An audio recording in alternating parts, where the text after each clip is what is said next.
Welcome back. Thanks for watching. This is episode number 4 in our vlog. So we just wanted to update you on how the transfer went on Wednesday. And we had to get up really early and drive to Boston. We sort of underestimated the traffic. We knew there'd be traffic. We allowed it sort of an extra 40 minutes. And we hit some really significant traffic. More, according to Google Maps, it was heavier than usual. So we just barely made it 5 minutes before our check-in time. So that was a little stressful, but we made it. Yeah, we did, and it worked out great. Yeah. So I had a pre-transfer acupuncture appointment, and then we just went in the waiting room and sat and waited to be called. Yeah, that was, and we anticipated anything could happen, right? So one of the things that can happen is if there are no embryos, they will usually call you the morning of the transfer. And so I sort of had my cell phone in my hand the whole trip down to Boston, just praying that we did not get a call from the clinic. But you always sort of run the risk of getting into the appointment and being informed that there's no embryos to transfer. So we sort of waited anxiously. I think our check-in time was at 9:15 for the transfer, and I don't think we got called into the room until 45 minutes later. So we just kind of sat there with a very full bladder, because you have to drink a lot of water to have a full bladder for the transfer. So it's not a pleasant waiting experience. I couldn't have done it. So we got called in. We met the doctor who was going to be doing our transfer, which is not our usual doctor because we go to the clinic here in Maine. But they only do the thawing in Boston, so in Waltham. So that's where we went. And so then they reviewed our embryology report with us. So. They gave us some good news. We were really happy. Of our 6 that we told you fertilized, all of them were still growing when we got there. That was really good, and several of them were really strong candidates, and so they transferred one of them. Yeah, we chose to transfer one because the chances of success using donor eggs is much higher, especially for somebody my age. And so the recommendation is we want healthy baby, healthy mom, and carrying multiples definitely increases the risk to both babies and mom. And so our goal is healthy baby, and so we made the choice to transfer one. Yeah, one. So we were told we had 4 embryos that were looking beautiful, and then we had 2 that were sort of lagging behind a little bit, so they were going to watch those for a couple more days. So we transferred our 5AA embryo. Yeah. So You want to? this is a picture of our embryo. Let me see.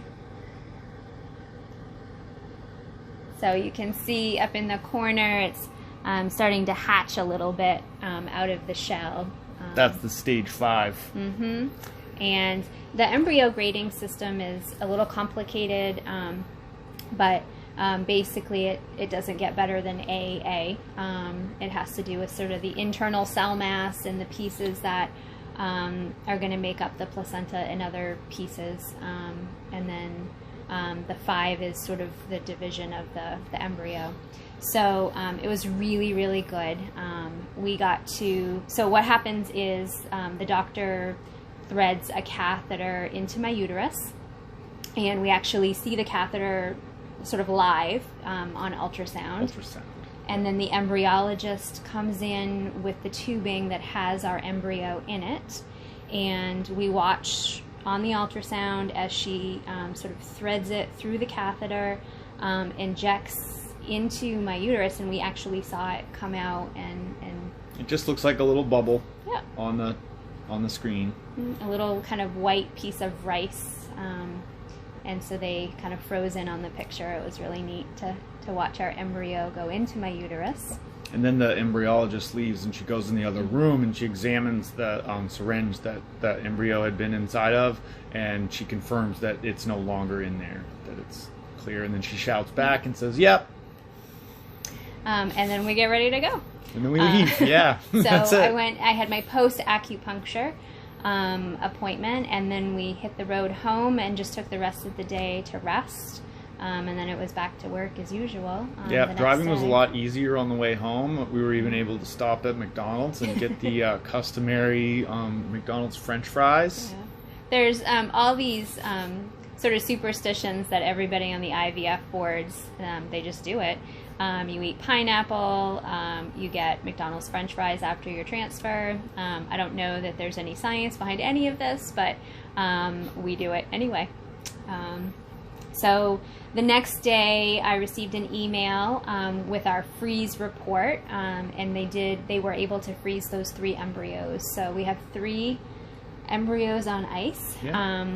They're not really on ice, they're cryopreserved, but and so those will either be sort of more opportunities if we don't get pregnant from this embryo, or it could be potential siblings if we do get pregnant.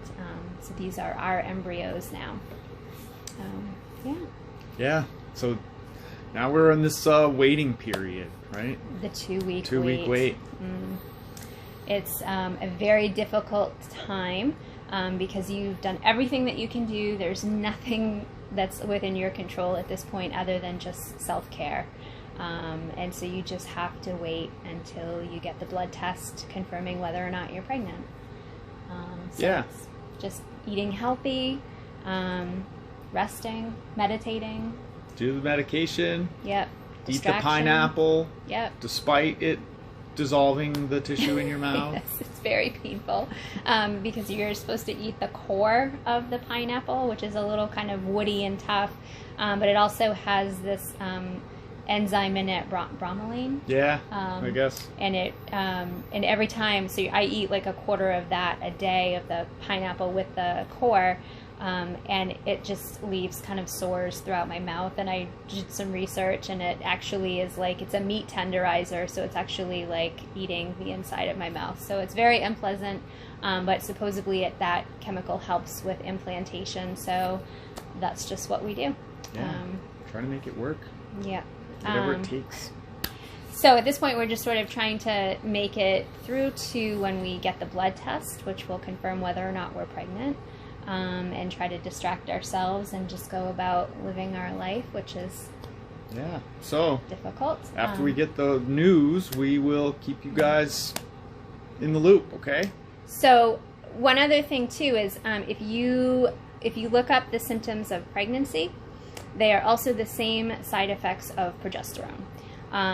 So every symptom that you have that makes you think you're pregnant is likely at this point related to the progesterone injections. So it's really confusing. And you So Google what does this mean? every symptom. We can't tell. Nope. Just wait. Yeah. Just wait. So that's where we're at. So our next vlog will be an update of the results of the test. Cool. So, We look forward to seeing you then. all right. Thanks. Later.